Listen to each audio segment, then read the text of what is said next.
Well, welcome. Welcome to day two of our Women of Color Wealth and Leadership Wisdom Week.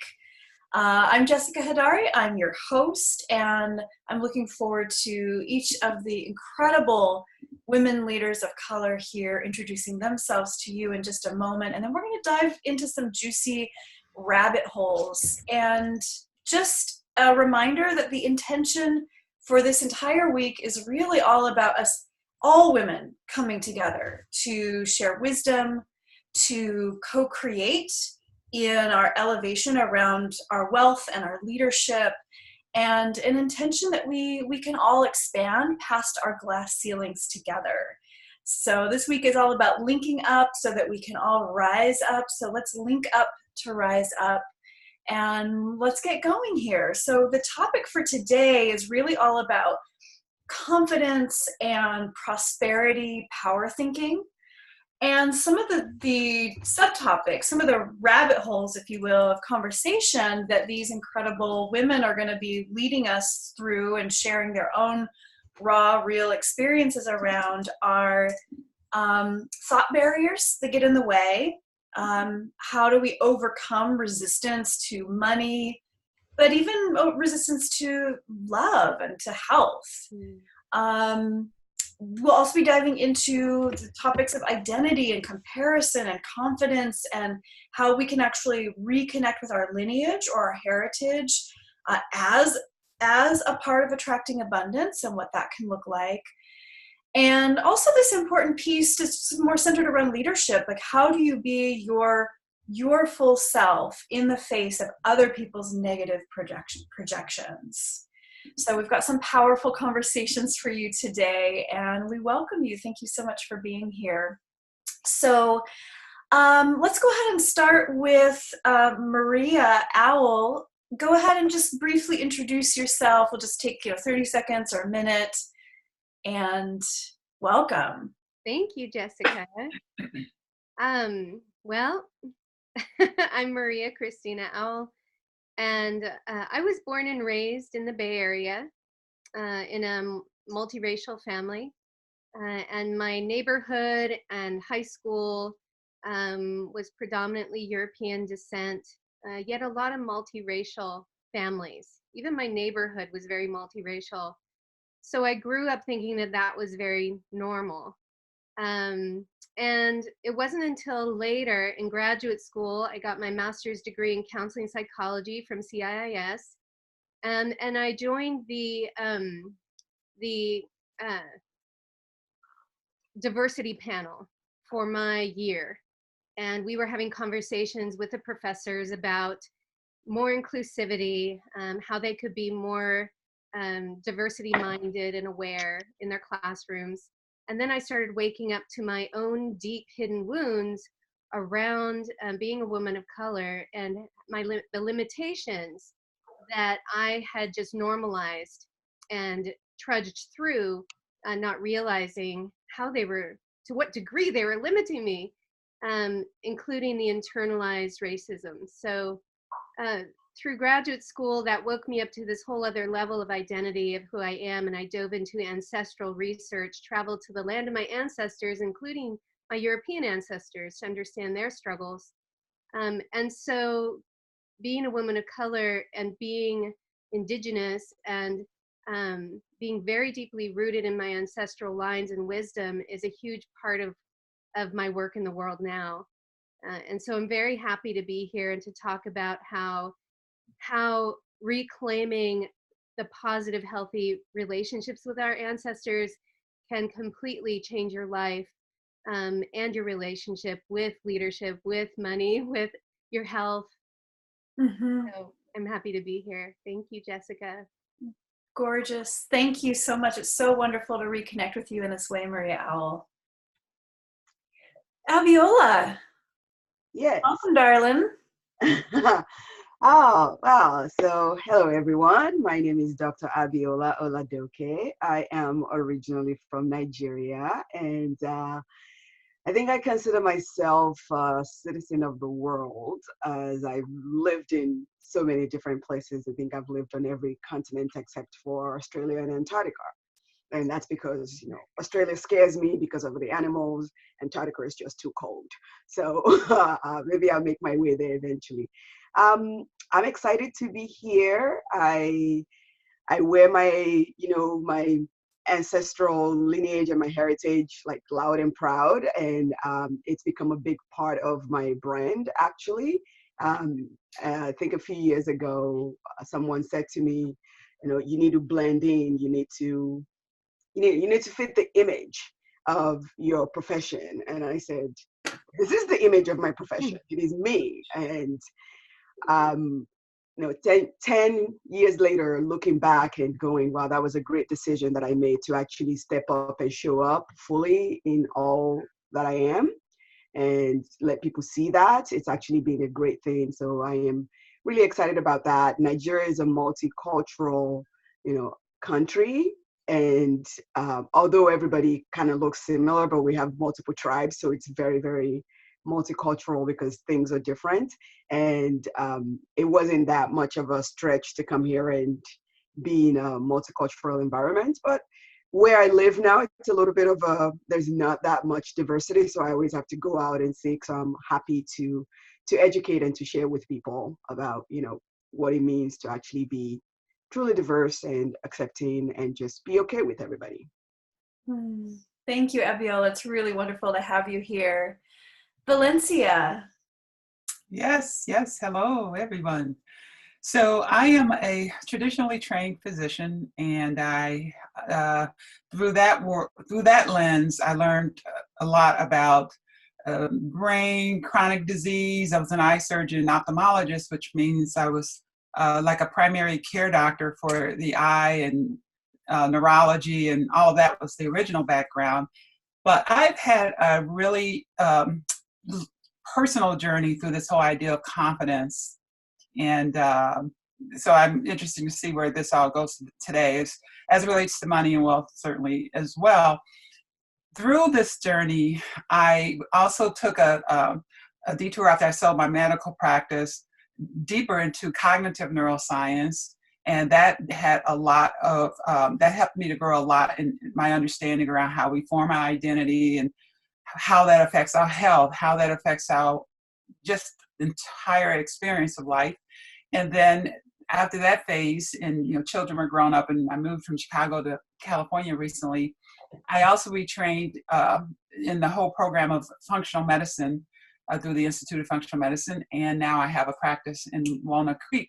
And so for me, my practice is called Mind Body Integrative Medicine because what I know for sure, and I know in my bones, is that we are mind, body, and spirit.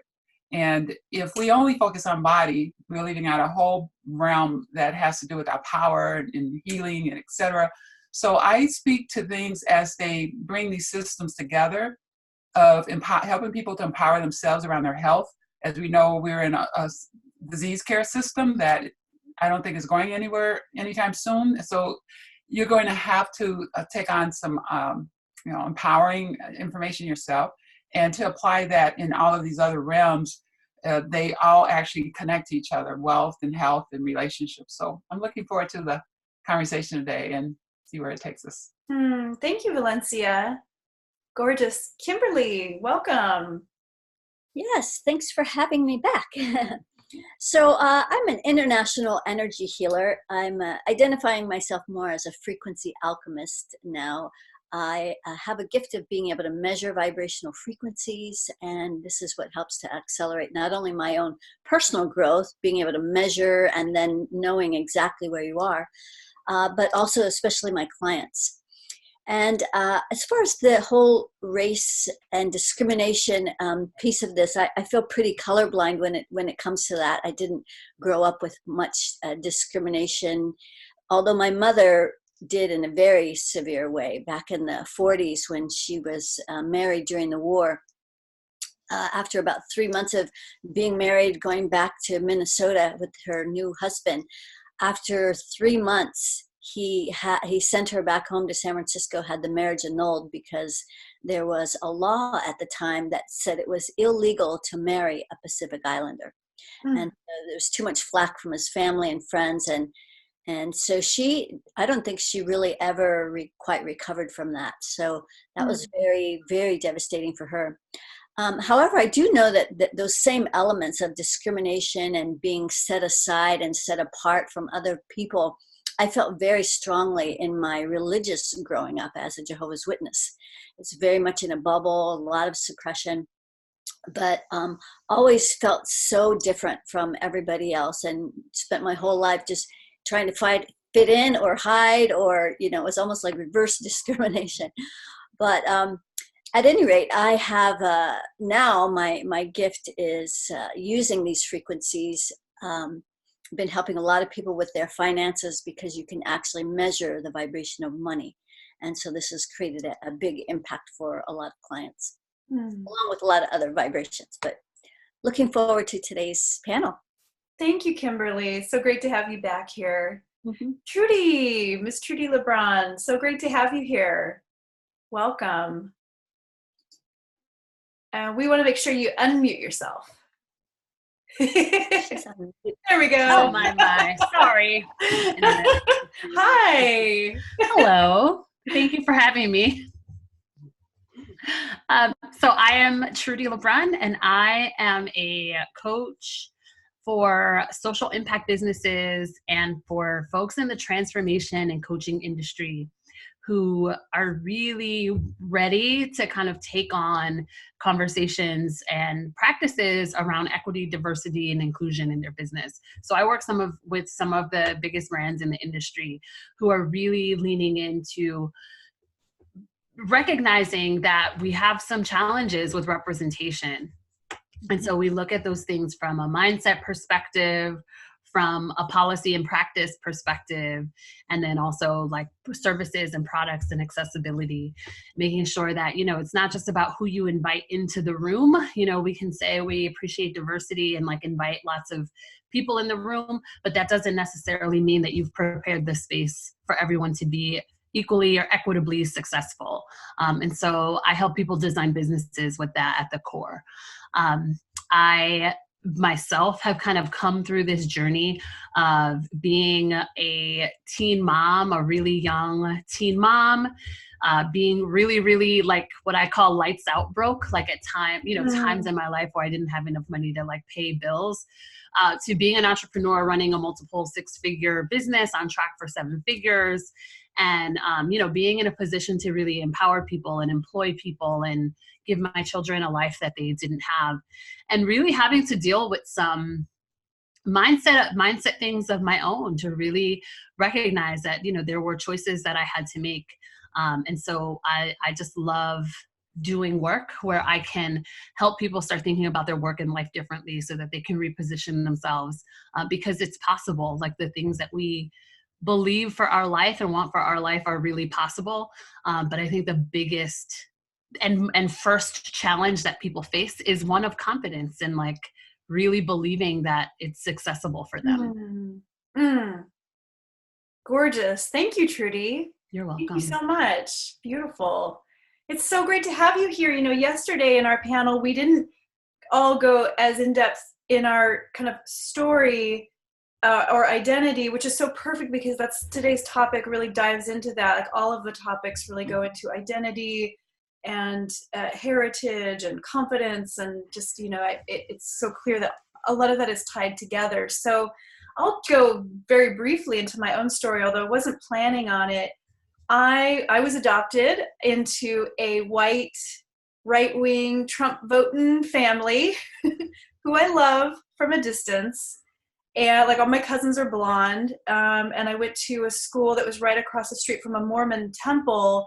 So there were maybe 2 Black kids at my school growing up, and maybe a few Asian children. And I was definitely like one of the brown girls in a sea of blonde-haired children. And that was just, I guess, kind of normal for me. It wasn't unusual for me to get teased. I was also in ballet, which is a very white-centric culture. That's changing, thank goodness. But it wasn't uncommon for me to not get roles because of the way that I looked, even though I was like a really elite level dancer. I don't find that I grapple in my current life. I have such close family and chosen family and friends now. So talking about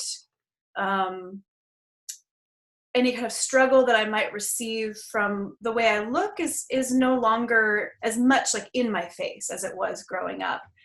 I did, however, go back and visit the women in my family for my mother's birthday. We all had like a, kind of sleepover / eat a ton of food / go shopping weekend with one another. And we're in this very small town, Port Townsend, which is near where I grew up. And we're going through all the shops, and Port Townsend is very white. And then there's also a Native American population. And it's interesting because I would go into shops, and if I went in first and maybe my other family members were still, at another shop, I would go in first, and it wasn't uncommon for the shopkeepers to speak tersely to me, to be like, may I help you? And then when they would see my white women family members come in and it was clear I was part of that group, then suddenly their tone softened because they saw my coloring and assumed that I was Native American, and therefore whatever judgments they have around that. So it's just interesting to go back out of the Bay Area bubble and back out into my hometown, and just kind of experience being treated differently there. So I'm grateful that that is not the case for me here in the Bay Area. And of course, the Bay Area is rife with a lot of intensity around race. So I'm really happy and honored to have you all here, and thank you for those of you who are also just here witnessing these conversations. I'm going to have us dive into our very first topic today, which is thought barriers that get in the way. So we're going to talk about kind of mindset, thought barriers, overcoming resistance, or kind of our internal resistance or programmed resistance to money and health. And I want to just open it up. Let's just open up the discussion, ladies. You can just talk when you'd like to, give everybody a turn, but let's talk about thought barriers that get in the way, and on the flip side of that, overcoming those thought barriers. I'll go. So, these thought barriers, especially in regards to money, are pretty much, for the most part, the lack mindsets, all the ways that we say, I can't afford this. And, those are usually programs from our parents or other people that we had a big influence in our life. And all of those thoughts, believe it or not, those programs can be discovered in your energy field and can actually be removed. Along with the negative thoughts are those fears, the fears that instigate a lot of the thinking. I won't have enough to retire. And a lot of those fears are based in much deeper ways of feeling about ourselves. The fear of not being enough, the fear of not doing enough, the fear of not having enough, fear of being unlovable. All of those fears equate into those lack mindsets. And all of that really relates to there's a place in our energy field where you can actually give yourself permission to have any of these things, because resistance is just basically the opposite of permission. And so there is a place right at the top of your crown that if that is blocked, you're not going to be able to give yourself permission. So that's just one of the barriers. Some of those barriers, along with those even vibrational frequencies. I mentioned this yesterday, but at the end of the day, if we are using positive affirmations and changing our thinking and purposely being mindful about our thoughts, if our vibration of money is still low, that's what we're going to manifest. So that's really an important piece in changing the whole money piece. Thank you, Kimberly. Yeah, so I'll go next. And also, so but the resistance is, it comes in different forms. What you fear, for example, can be a resistance to money. For example, if you grew up in a religion that said that money was the root of all evil, for example, and you have heard that beginning when you were a little child, you have this belief that says, oh, money's bad, or money makes you do bad things, or somehow like money changes you in some way, that in and of itself can be a subconscious energy block, that because you're afraid of what could happen unconsciously or otherwise, that it can interfere with your ability to actually either attract and or retain. So you might go through cycles, and that's something I certainly went through. Get big boatloads of money and then you lose it, or you just put it, bad investment, or you just buy junk you don't need, or whatever it is. So there was those cycles. Then there's the resistance around growth and leaving your familiar people that you're with. So you may have ambition and you start making some money, and somebody mentioned it yesterday, that research around, look at the 5 people you hang around the most, and you're all going to be pretty close in your income levels. And I don't think that that's 100% true, because some people may, there's a character issue involved and other personal interests involved. It's not just about how much money you make, but it could be a true statement to a degree that sometimes your prosperity could make other people uncomfortable. And so they are not doing their best in terms of maybe career or business or other endeavors that would bring them more money, and your success is causing them to feel insecure. Well, if you continue to be in that energy and you're feeling judged, or you're feeling somebody's making remarks, and you think you're better or whatever it is, and you hang out in that and you want to still be a part of that group again, it's going to build up this inner conflict that goes on. So there's those external social pressures that may come in unconsciously, and then of course there's those inner stories about your own worth or validation, or fears that somehow money will change you. Whereas money is really, I call it the great exposer. It's the exposer of your thoughts and intents of the heart. So that if you are a greedy, selfish person, you get more money, you tend to get more greedy and selfish, and your behavior may come out even more magnified. And so money isn't making you greedy and selfish, it's just showing what was already in there. And then likewise, you can get lots of money and do great, wonderful, loving things with the world, because you've been also growing spiritually or dealing with your ego, or whatever it is.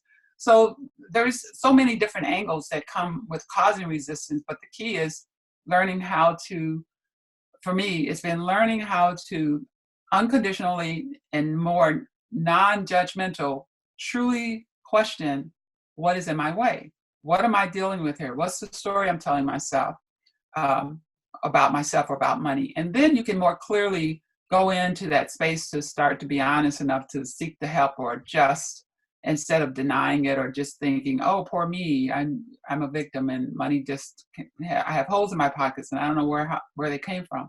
So it's a matter of also that personal growth, I find. Thank you, Valencia.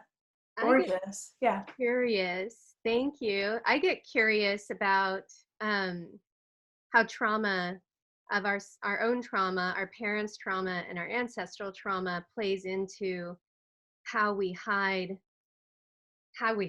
We become invisible, and like the main impetus of our decisions and everything is to be safe rather than to have a fulfilling life. Because people who have pretty severe trauma will always be aiming towards safety, and there's almost not even an understanding that they can have a life of peace, of success, of amazing relationships. And so I get curious about the somatic as it relates to our trauma. I've had a lot of students in the past, the students who have gone through my programs who have had the most challenges with overcoming their limiting thoughts have been the ones who have entrenched ancestral stories based in trauma. And they have these symptoms that come out somatically, such as fibromyalgia or insomnia or panic attacks. And then they medicate themselves, trying to deal with the symptoms, the physical symptoms. And then that becomes their world of like, I'm damaged, I'm having these symptoms, and that becomes the almost like the excuse to not take it any further in their lives and pursue success. It also, the psychosomatic nature of when we have trauma, and then instead of going and facing and working through that trauma, healing at the deeper and deeper layers in our subconscious, if we deny and repress and avoid doing that healing work because we're so afraid of reliving or the strong emotions there, and then we're going to be focused instead on the external world and how the external world is keeping us down. And then we are going to also have these somatic symptoms. So there's a way that all of these external things and body things are really the avoidance to turning and facing the internal world, you know, the universe within us, with the wounds of our ancestors and the wounds of our childhood and the very strong emotions there, the inner child that holds all the wounds. So I get really curious about this and in my students and what I see, what stops people, and especially women of color. And what I've witnessed is that there's 3 steps forward, and then like a fear rises up and they retreat, right? And it's like, oh no, I can't do it because look, I'm in bed with a headache, you know. And then another inspiration comes up and love comes in and encouragement, and they take another step forward and then they retreat. And I am really, I really want for women of color to have circles of support where they can receive the coaching and receive the affirmations and receive the spiritual inspiration, but also have the somatic support, have the emotional support to work through those fear barriers that are deep in the subconscious. I want to add that, you know, I think that when we have these conversations around money and mindset and wellness, it can get, it can start to feel like a really privileged place. The opportunity to, whether it's investing in coaching to do some of the work that we're talking about, is real. Like just the barrier to even invest in that, right? That requires a huge leap for some. Also, the space, just the time and the space needed to do some of this inner healing work requires a certain level of time and comfort, and it's not work that you can really do when you're figuring out how to pay your rent this month. Like, maybe that's not always 100% true, but that is likely, I can confidently say in my experience, that is the case, right? What I have found is quite effective in supporting folks who, you know, are in that earlier stage of their journey where they're trying to figure this out, maybe making very small investments and finding ways to claim very small amounts of time to start doing this work, is actually less mindset and a little bit more behavioral. So teaching people strategies and actions that they can take to execute on, you know, whether that's like making money, starting a side hustle, doing something very small, so that they can start to so that they can create a feedback loop that their actions are actually powerful and that they have some efficacy over the way that their life unfolds. So I think that, and it's kind of a combination of like the mindset reinforces the behavioral work, and the behavioral work enforces the mindset. I've done a lot of coaching with teachers in the education world who trying to do race, equity, diversity work. And a lot of people like emotionally and cognitively like didn't want to get behind some of the work that's required. And it's like, well, when you're not having an effect on like changing people's hearts and mind, change their behavior, like create policies and plans for people. And eventually people will either like leave, like they'll move out, or they'll get on board. Like there is a reciprocal effect between behavior and mind. And so I want to just say that, you know, it's important that we're also we're learning to take concrete steps even before we might feel ready to do some of that healing work.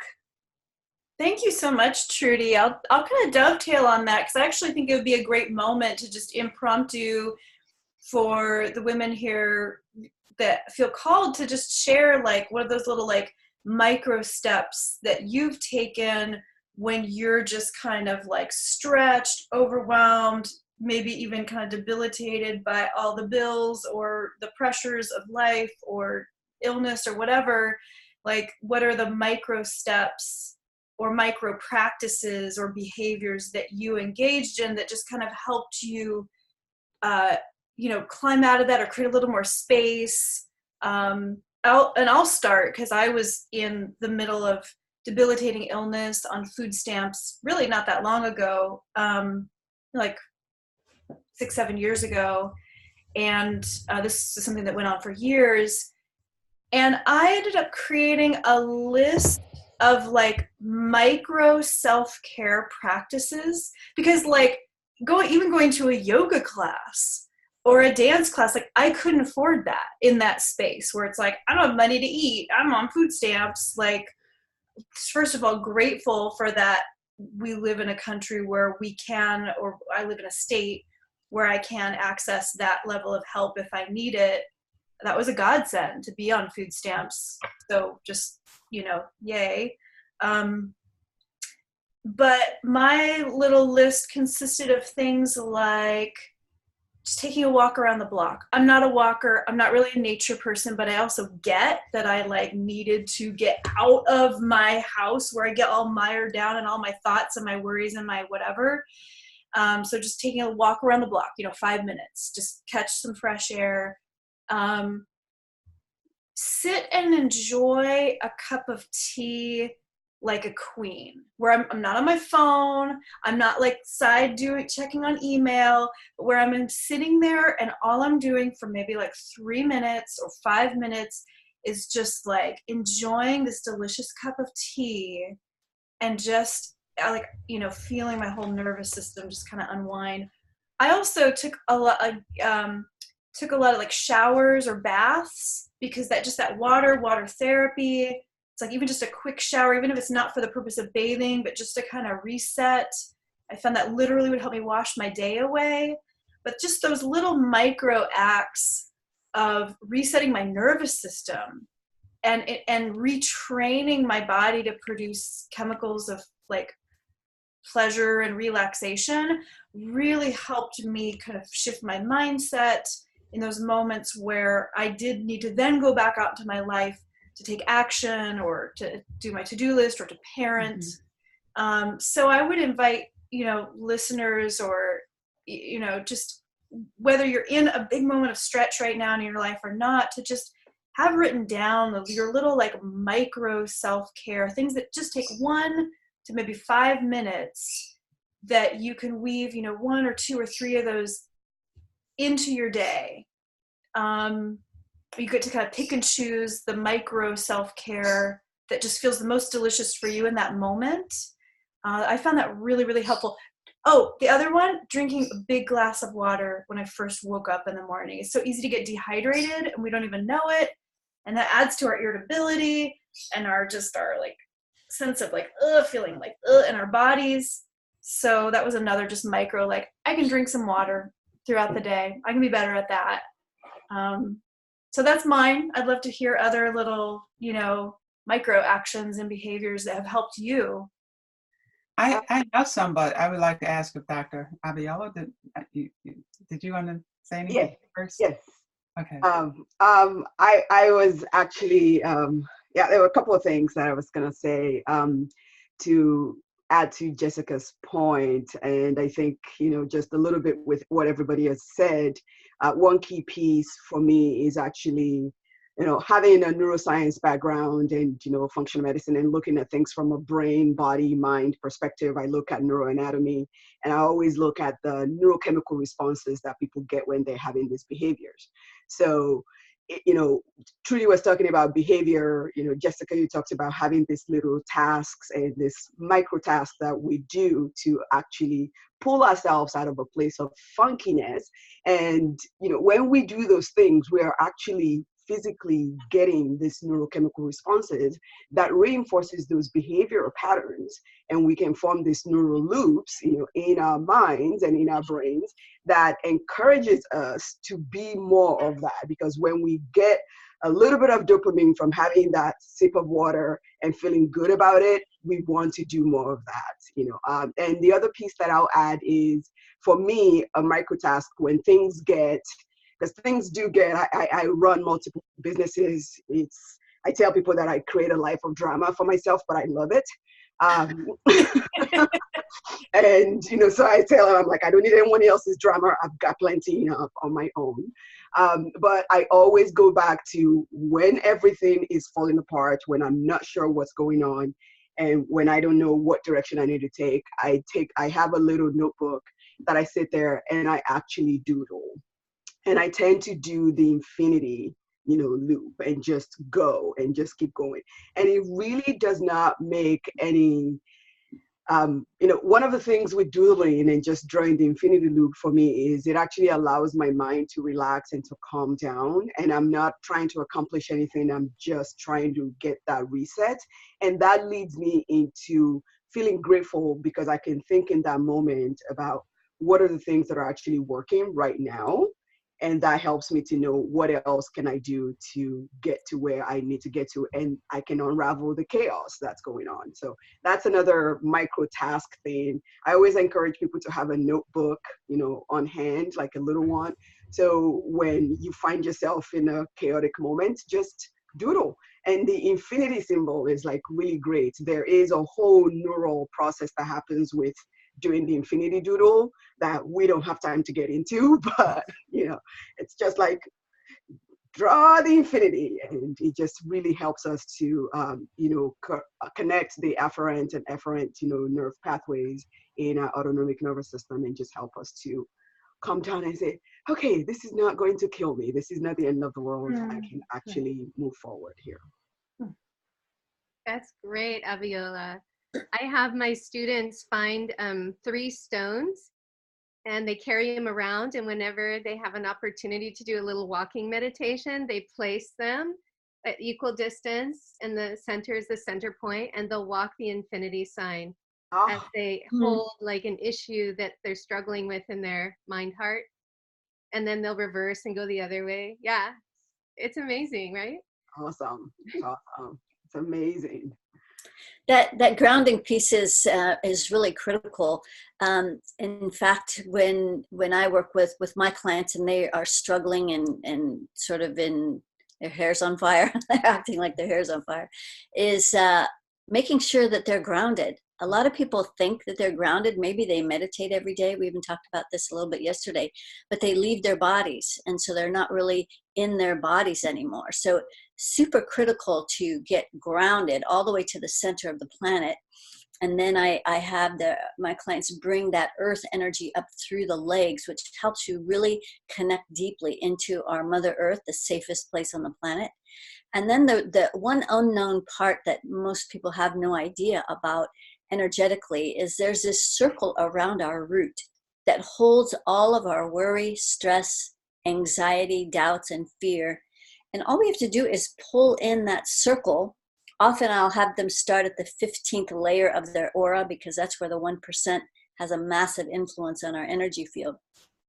And when you pull that circle in and you just send all of those worries down your grounding cord, the effect is immediate, and it's very, very big and very profound as far as how you can change in an instant.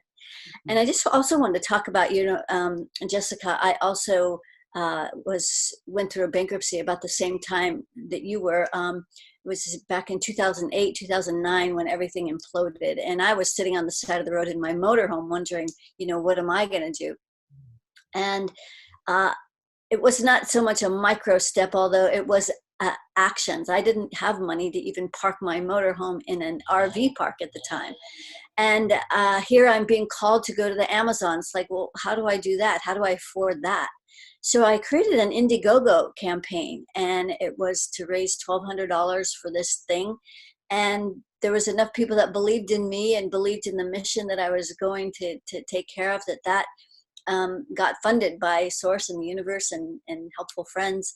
And that was the beginning of a huge and massive change in my life when I actually did end up going to the Amazon. Awesome. So. I have to say, to jump off of that, I find that when, especially women that I work with, when they have these ideas in their head about, like, you know, I want to do this, I feel like I'm being called to take this trip or start this business or go to school or whatever it is, we have gotten so good, and our world has gotten so good at teaching us all the ways that can't happen, like seeing all of the ways that, like, it won't work. And we are just excellent at that because, you know, like, we want to keep ourselves safe. And so, like, the idea of the disappointment and the unknown, like, you know, like, it's just almost too much. And so our brain automatically sees all the ways that it can't happen. And for me, one of the things that has really been probably the most important thing, and the reason that I have been able to do so many of the things that I've done, is that when I see an obstacle, my brain doesn't go to all the ways it can't happen. I start saying, how can this happen?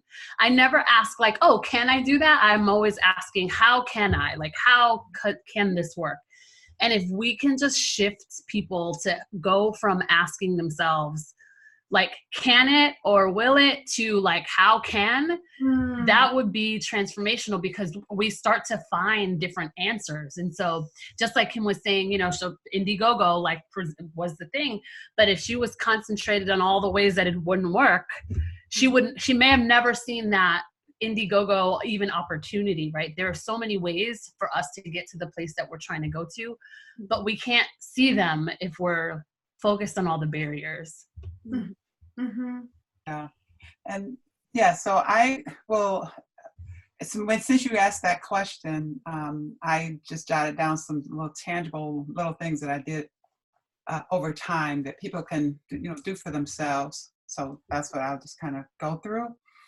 And so the whole situation with the money as it relates to identity, and just to mention, as far as my identity, my biggest issues had more to do with being female, and in terms of sure, I experienced some issues in society, but I had this kind of inner, like, I guess I would say it just came from being in my family system, where I wasn't feeling insecure about my race or anything like that.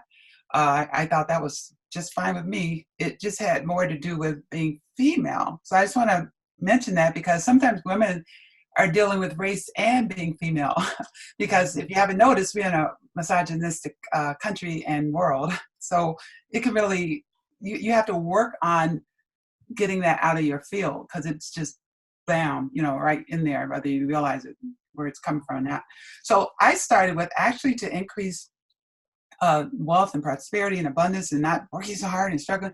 It really became became clear over time that I was having problems with loving myself and accepting myself, because even even as a female in general, you know, with a family full of boys and just the way society that was doing things. So I literally would get up in the morning and look in the mirror and say, I love myself. I love you. And I'm not kidding you. I would sometimes in those early years hear back to me, liar, no, you don't. Okay. So now where is that coming from?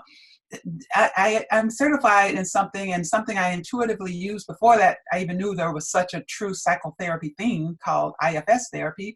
We have these multitude of parts of ourselves, and they are that part of that autobiographical memory I talked about even yesterday. So you can actually have these, you know, you just think, where did that thought come from? Or part of me feels like this, or part of me feels like that. So here I am saying, I love you, I love myself, and I'm hearing, no, you don't, liar, or just getting a kick in the solar plexus. So that was some of the early things. But then I like 20 years ago, learned about tapping, or it was called emotional freedom technique back then. And if you go to tapping 101.com or something, there's a whole beautiful website that this brother sister created with lots of videos, and they really have taken it to another level. But when I learned it, it was with the original one, the original guy who created it, who's no longer on the planet in form right now. But I used that early on, and it really made a difference when you do it right, when you really understand it, and when you really feel the emotion of it, and you're tapping through your meridians. So that helped to take off the angst when I would have that feeling of liar or feeling funny in my solar plexus. I would tap on those feelings and get them out. Then there was a whole piece around having to visualize. Well, that's a scientific neuroscience fact too, that if the brain is running movies, mental movies, and you're feeling it as well, the brain is not going to distinguish between something actually happening and something you're vividly imagining. So bring that into it, because whether you realize it or not, you're probably right now doing it anyway. You're just doing it in a negative way where you don't see yourself, or you think I can't have, or you're worried about. All worry is like this kind of faith for what you don't want. And so there's that piece you have to retrain your brain on. And then saying so with feelings. Like when you say affirmation, you got to feel it, or else you're just talking, up in your head.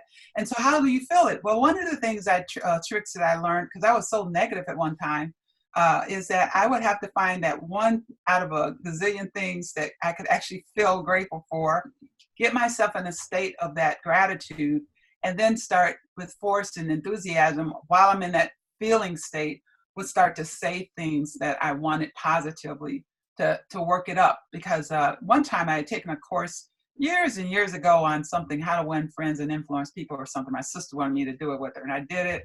I dragged myself in one night when they were having the enthusiasm contest, and it was act enthusiastic and you'll be enthusiastic. I heard you, Trudy, talking about acting and how you have to play, like sometimes fake it till you make it. Well, I dragged in there and was like, why am I even here?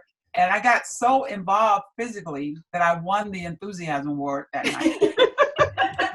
It woke me up. I was like bursting with energy. And so, Trudy, to your point, there's this connection between the mind and the body and movement and etc. So I literally started doing some of those things around, I am enthusiastic, I am grateful, and connecting it with money or wealth or vision.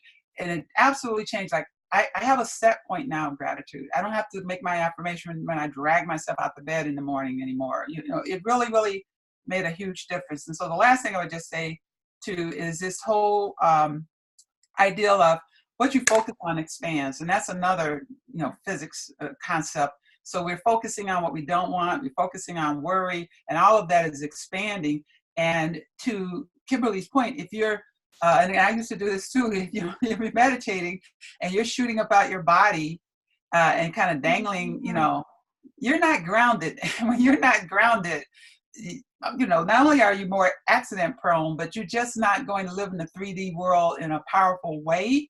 So sending that grounding cord into the core of the earth and really bringing that energy up into your pelvis and even up to the heart and etc. That's not woo-woo. It really works. So you might have to open your mind and learn about chakras and etc. But it really does help and work. I'm going to call this video, I'm going to rename it, how to use your chakras to open to prosperity. Well, I really appreciate I love this rabbit hole, and I actually think this is a great segue, because we're getting into like the imaginal realm, which is powerful, right? Competitive athletes, Olympic athletes use the imaginal realm for their, productivity. There's a different word I'm looking for, but for their performance. Performance, thank you. But I also love that this is also touching on the energetic and then the spiritual realm. And I think it's a really great segue into our next topic, which is really all about reconnecting with our ancestry or our lineage as a potential doorway or vehicle to attract abundance. And I think I'd love to just open the conversation. Maria Owl was actually the woman who suggested this particular topic about reconnecting with ancestry to attract abundance. So I'd love for Maria Owl for you to just kind of, say whatever you want to say about that. And then I think we can just keep the conversation going around our spiritual practices that may be tied to our lineage or not. I think we can kind of swirl this conversation in with the conversation that has just been happening. But Maria, I'll go ahead and take the floor for a moment. Thank you. I think I'll start just by saying my own experience. Being of Mexican American ancestry, with ancestors who came across the border in 1910 because of the Mexican Revolution, and then found themselves in California and working in the Central Valley, in the orchards, on the railroad. A lot of racism and a lot of alcoholism and a lot of suffering because of, first of all, being uprooted from their villages in Mexico because of the revolution. And so they're being killed on that front. And then they come into the United States, want to have a safe life, a better life for their children. And they're hard workers. And they're faced again with incredible prejudice. And so they have to lose their culture in order to fit in. And so there's a lot of numbing, there's a lot of alcoholism, there's a lot of child abuse and sexual abuse and rape within the family lines. And then these are families, my lineage, with many children. It's like, 6 to 8 children. And so I was closer with my mom's side, the European descent side. And as I got into graduate school and was studying with Native teachers and going deeper into shamanism and energy work connected with psychotherapy, I had an amazing professor who's teaching a shamanism class. And she's like, this whole class is devoted to working with your ancestors. And so you're each going to choose a lineage. Mother's father, father's father, father's mother. Choose a lineage, and you're going to go back to your indigenous ancestors of that lineage and discover what shamanic practices they were using for resiliency, for psychological health, for harmonic connection with nature, because that's inside of you. And I went up to her after the first class, and I'm like, I'm not really drawn to learning about my ancestors. Like, do I have to focus on my ancestors? Because for my early 20s, I was focused on I was with the Lakota people in South Dakota for 6 years. I was doing initiations, and I had family that adopted me on the Hopi Mesas. And I was involved in a lot of earth-based rituals from 20 years old, 19 on, but not my own ancestry. And so I was very resistant to knowing my own ancestors, because I'm like, what, abuse, alcoholism? Like, why would I be interested in that? The missionaries coming to Mexico, torturing people. And she's like, no, this is the class and you're going to do it. So I had to launch into that, and it absolutely changed my life. And from then on, I began teaching it as a ground level introduction for my students. And it changed my life because I had to face my fears. I had to look into the demons of my past and my lineage's past. And I saw how I was in a state of constantly running away from something. And I didn't really know what it was. But my anxiety levels, the cortisol levels in my body, I was constantly in sympathetic nervous system. And when I finally did this course and had to sit with my ancestry, had to, research Mexico, research what happened with the missionaries coming into Zacatecas and Durango, and I had to research it and sit with it honestly, and then look at what my ancestors went through, I suddenly understood that maybe 10% of the anxiety in my body was mine, and 90% was from my ancestral lineage. So I began my forgiveness work. I created an ancestor altar in my house with pictures of my ancestors as far back as I could. I started to retrieve stories from family members. I started a weekly practice of lighting a candle, putting flowers on their shrine, doing ancestor work. I actually started working with elders in the Ifo Orisha tradition from Nigeria, the African lineage of that tradition. Yeah. I got initiated into that religion, and that is very, very deeply steeped in ancestral reverence. I saw that in all Native traditions, ancestral reverence is always present, and that the modern culture in Western nations are so severed from their roots. And it has become a disease, like detrimental to our health, to be so estranged from the resiliency and creative force of our ancestors. And so if you only see your ancestors as wounded or traumatic, or you have rage at them or disgust, then you're cutting off your own legs. You're trying to live in the world without roots. Where are you going to suck up the nutrients from the earth? Talking of grounding. And so we need to turn and look at what that relationship is, and the fear that comes up in investigating it. And then again, it's like the emotional healing work that comes once you say yes to that journey. As we reach out to them, they're reaching forward to us, so to speak, if we look at it linearly. And we do have healthy ancestors in our past. Somewhere down the line, we have resilient, healthy, harmonic ancestors, and they can help us today to heal the ones who are wounded, lost, wandering, lost souls.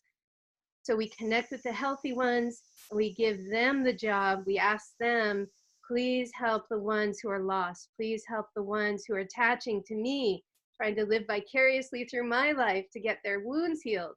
That is not my role. I cannot take responsibility for that.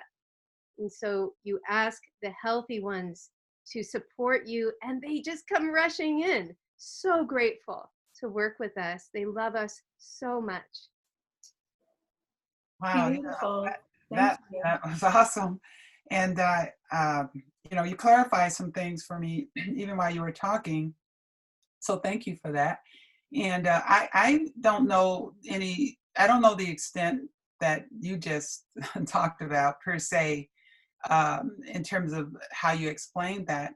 I can say that some of the experiences that I went through touched on everything you're saying. And what occurred to me that I think is really important for this conversation too, is that looking at my ancestry around things that I didn't like or was painful around family system things, that what I learned, and I do find that this was very empowering, that's one reason why I want to share it certainly, is that I looked at the truth. I wasn't like running from it. That does really matter. And as I learned these techniques, I went and did a lot of non-judgmental forgiveness work. And that had to do with the ancestry, but it also had to do with me, because people, I think, still don't realize forgiveness is not even for the other person. It sets you free first and foremost. You're not going to be free and powerful when you're walking around holding judgment and resentment or unforgiveness or etc. So there was that piece. I hadn't really thought a whole lot about bringing forward the resiliency. Was so invisible and obvious that I think I missed it with the blind spot, because obviously we had to be pretty resilient for me to be here, in the first place. So there's that part to be, thankful for. And then the last thing I want to say, because while we're on this topic, we're talking about heritage and how that can play in prosperity. I have a very mixed heritage. I come from 3 continents, and almost, I thought I had more Native American than I do. I only have 2%, but it's fairly evenly divided between Western Europe in English and Irish, and then Africa, Western Africa. So the thing about it is that in this background, in this society, there, like growing up, there's a movie out now called Harriet. I never knew these things even close about what Harriet Tubman did because no one talked about it in that way. But at the end of the day, most of the things I've seen in that lineage culturally tended to focus on exaggerations around negative things oftentimes, like even we've seen what the media does all the time. And I have worked in groups of children who were really underprivileged, so to speak, but when given an opportunity, holy smokes, did they like Stanford academic scholarships just because they had the opportunity. I was on something in Chicago, an organization involved with that. So the media, the fact that there's these media messages coming from you, like Dr. Abiola, you mentioned that someone told you to have an image for your profession by hiding your culture. What do you mean, image of profession? Are you saying that if she comes off as, from Nigeria and wearing her social cultural garb, that somehow she's not going to be professional or looking or less than? And so you have this whole thing around money and this projection, like somehow there was no history of prosperity in the African American lineage, which is so not true. If you really know what happened to all that money that we were generating, you'd be shocked. So at the end of the day, if you're still thinking, I'm not unplugged from what the media messages are, so my relatives can't have, or we don't have, or whatever, whoa, but that is going to be a big energetic thing that you want to specifically address that you could be walking around with. So just know that heritage could be affecting you whether you're running or not. You can run, you can't hide. So you do need to deal with those subconscious things as well. Yeah. Thank you, Valencia. Yeah, Abiola, Kimberly, and Trudy, I'd love to hear from you. And then we're just going to spend like the last 5 minutes on the final topic, just doing little wisdom. Yeah, I'll make it quick. Maria mentioned about the Orisha tradition, from Nigeria, which is actually my tribe. The Yoruba people are that's us. And one of the things that we actually do, like reconnecting with your heritage, we have this oratory process, that it's unfortunately starting to die off. And, I keep encouraging people to bring it back. But, growing up, I heard, and I still hear, whenever my mother or my father actually talk to me, they say certain things that just remind you of who you are, like who your ancestors were, what they did. So we have this oratory poetry that, I heard a lot growing up, from my grandmothers and also from my aunties and uncles and other relatives, that they actually just gave this rendition of who my ancestors were, like what they did. And so it made me feel proud. And for me, it's kind of like the flip side. They didn't discourage us from actually having an ambition. It was, you heard these stories and then you were like, I need to be better than them. Like they did all these awesome things. I need to be even more awesome.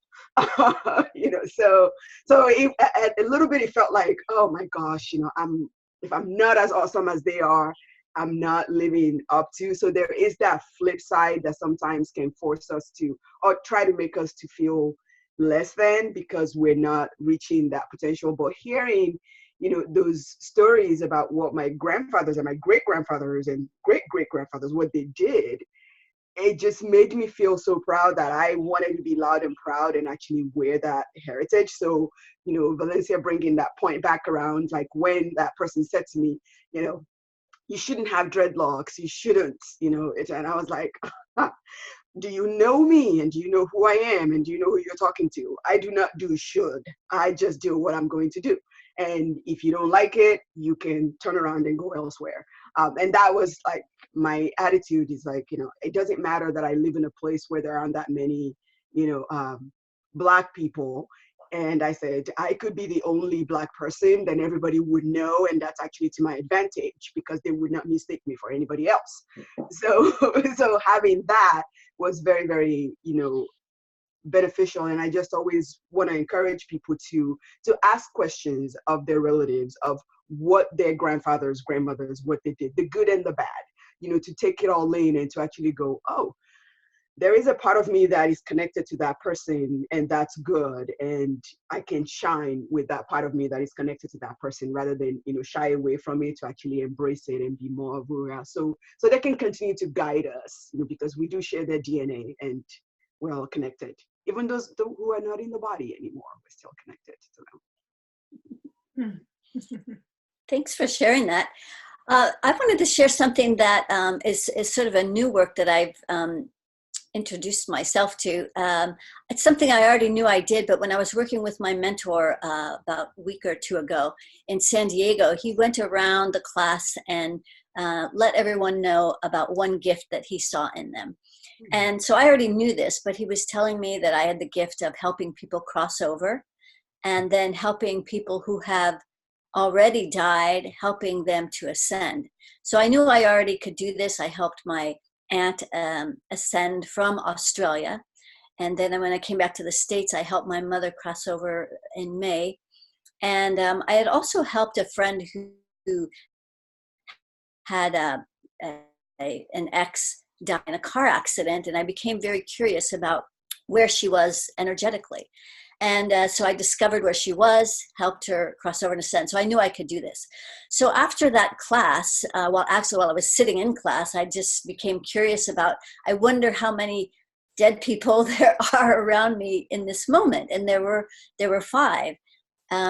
3 had committed suicide, 2 were in accidents, and I think 5 were murdered, something like that.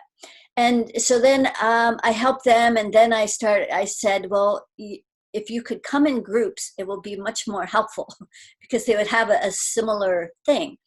And so they did. They started coming in groups. And so in the days and since then, I probably helped several hundred people ascend. And then friends that now know that I do this have come to me, and clients saying, well, what about my grandmother? What about this? What about that? And so I was working with this one client whose father had passed away. And so there's a measurement, like -30 would be where Hitler is, and then it goes up to a +30. I didn't make the scale, it was just given to me.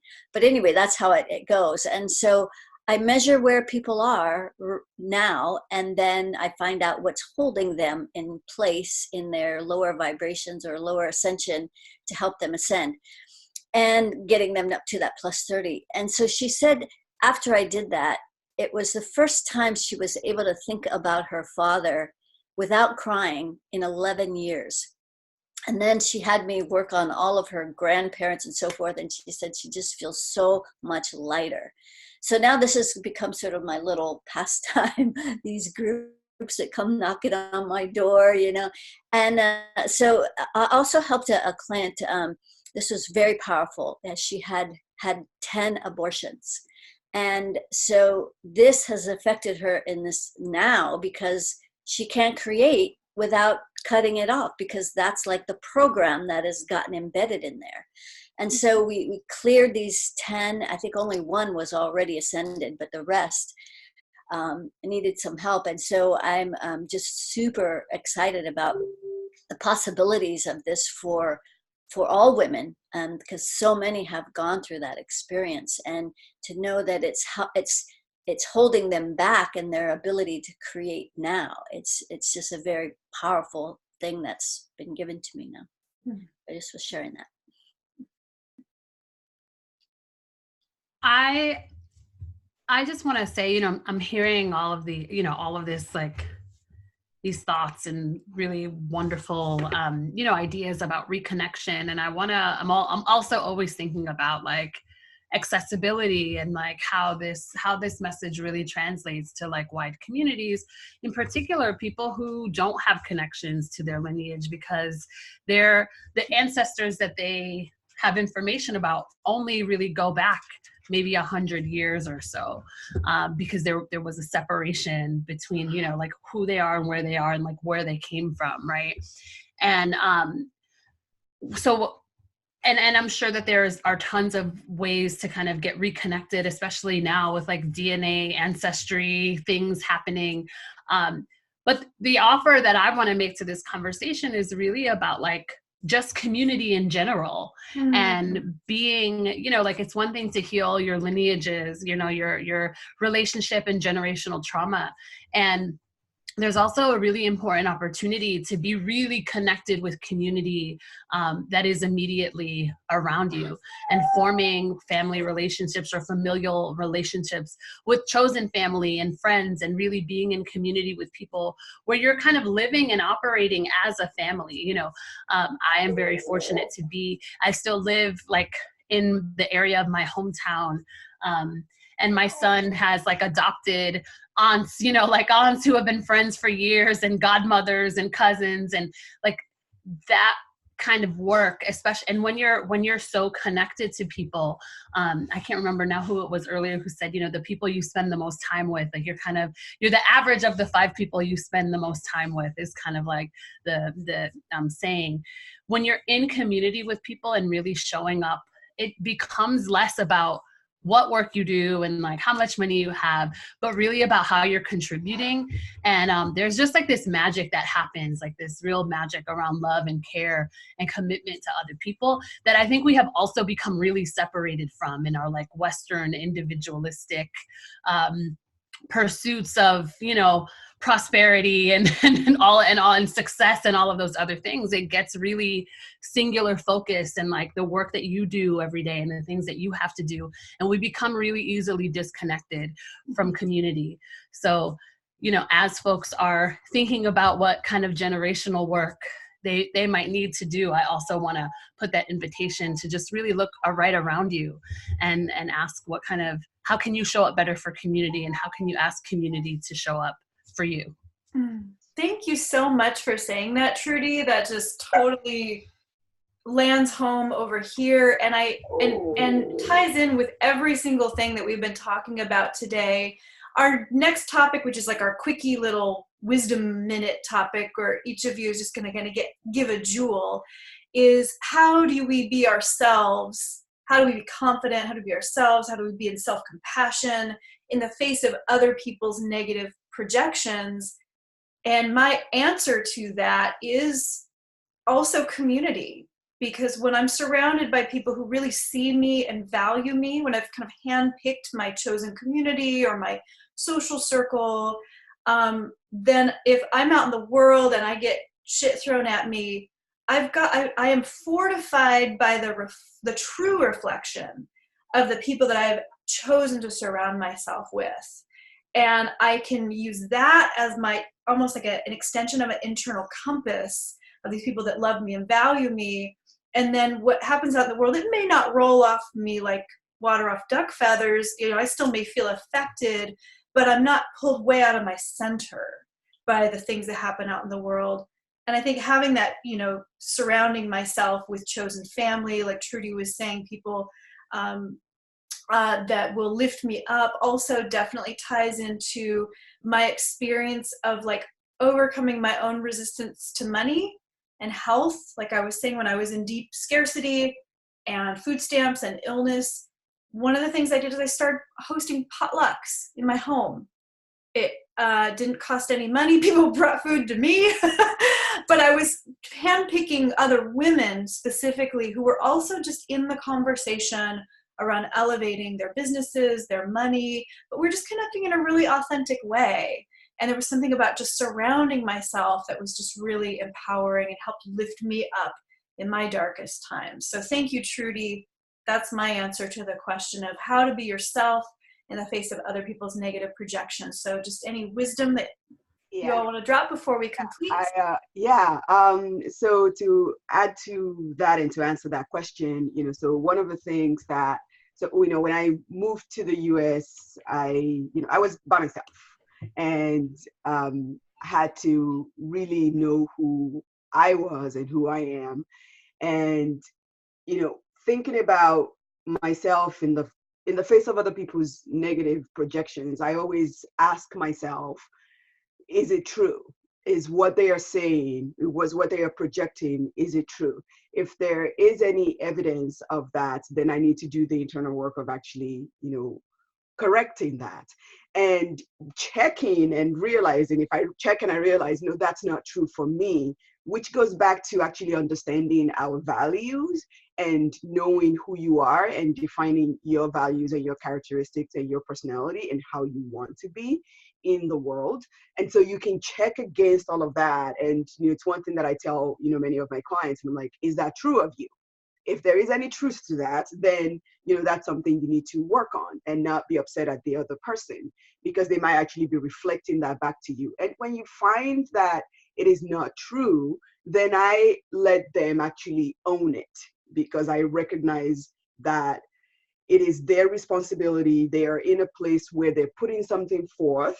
And if I can help them, I can. And if I cannot, I let them 100% own that responsibility of that projection and know that it's not mine. And because I'm resolute in my values and checking within and knowing who I am, I can easily allow that to roll off, after checking and realizing, yeah, that's not me. That is just, they're feeling something right now. And, to tie back, I always end up actually doing forgiveness work for others, because I'll go, okay, there's something in them that is putting that forward. So I can forgive them for that and just allow it to be and recognize that maybe they just needed to let something off their chest. So that's my contribution, is actually just checking against your values and knowing who you are, and then recognizing whether it's true for you or if it's just something that is for them that they need to, deal with. Yeah, I'm gonna have to pop off, so I wanted, if it's okay, to just quickly say and piggyback off of Dr. Abiola. Mm-hmm. Yeah. Okay.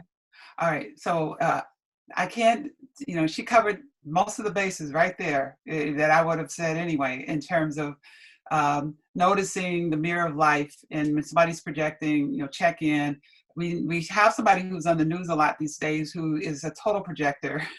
So I think we have in Living Color what that can look like, because sometimes people are projecting what's in them, okay, onto someone else. There's that piece. And then what Jessica said, I want to add the third piece to what they have already said for me as well, would be that when you come from a community, meaning your core family, biological community, that you didn't feel like you fit in and belong. That was my story. Did not, as far back as I can remember.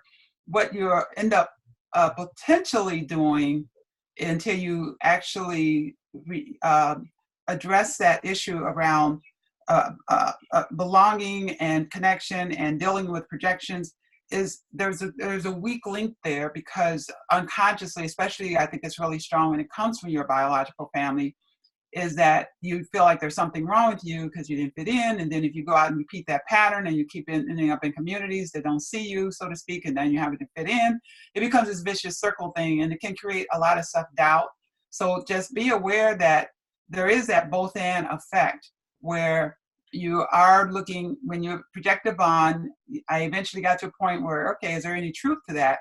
But then there's also, if you're constantly being in communities that are mirroring to you inauthenticity, like you're having to shift yourself to fit in, then that's another area that you might want to look at that can hold you back. Because once you clear that up, it's like what Jessica said, you start to find family systems and friends that actually are a better reflection of who you really are. And then when you go out in the world, or that family member wants to throw something at you, all these years later, they're still throwing.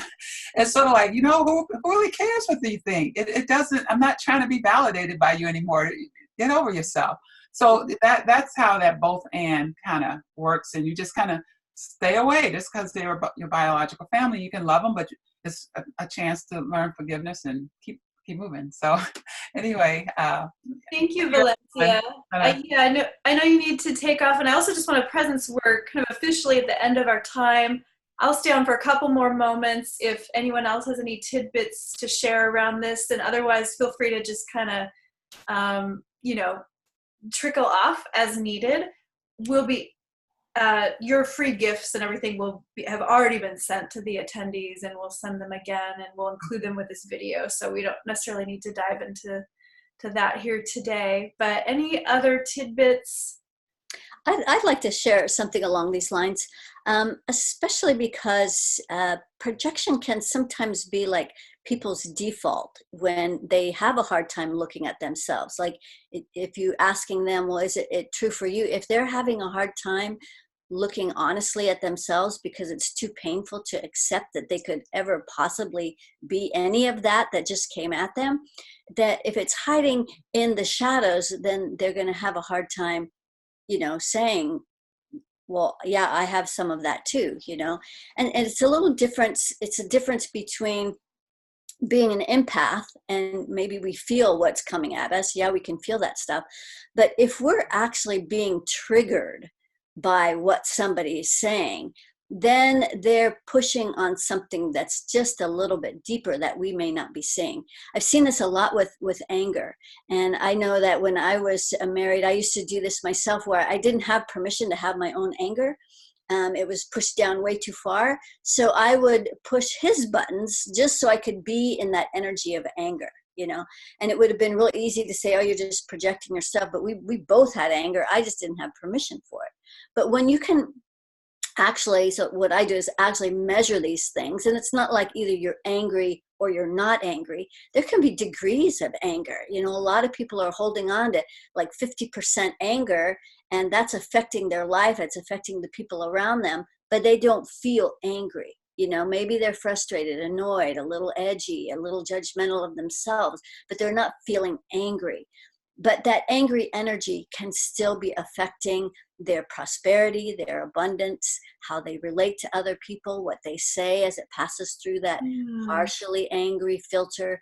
Mm-hmm. So when it comes to like being yourself, if you're not being triggered, then you can be yourself, because that it just doesn't matter. It just bounces off, or you might feel it for an instant because you're an empath, but then you go your way. But if you're being triggered, that's what I would say is the impetus to look inward and lovingly find those places that still want a little bit of help. I love that the conversation keeps coming back to some version of forgiveness. Mm-hmm. I think of Brene Brown, and I love her TED Talk where she was actually on Oprah, and she was telling the story of all the kind of hate media that came at her after her TED Talk, and she finally confronted it. Instead of like collapsing, she came out and said, well, if you're not on the court making a difference in people's lives, then you have no right to judge me or my family or what I'm doing with my life. And when I heard that, it really gave me more strength and confidence in myself and my work. And I think about that, it's like, am I helping people or harming people? What is the criticism of this person? Is that an opinion of theirs? Are they helping people in the world? What are they doing to make a difference in people's lives? Is this an ally who's coming at me with contribution that's hard for me to hear? Can it be a dialogue?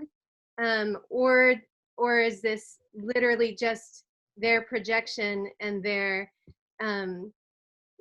stuff, and they do this to everybody? They just kind of slime people with their stuff. That's how they grab energy.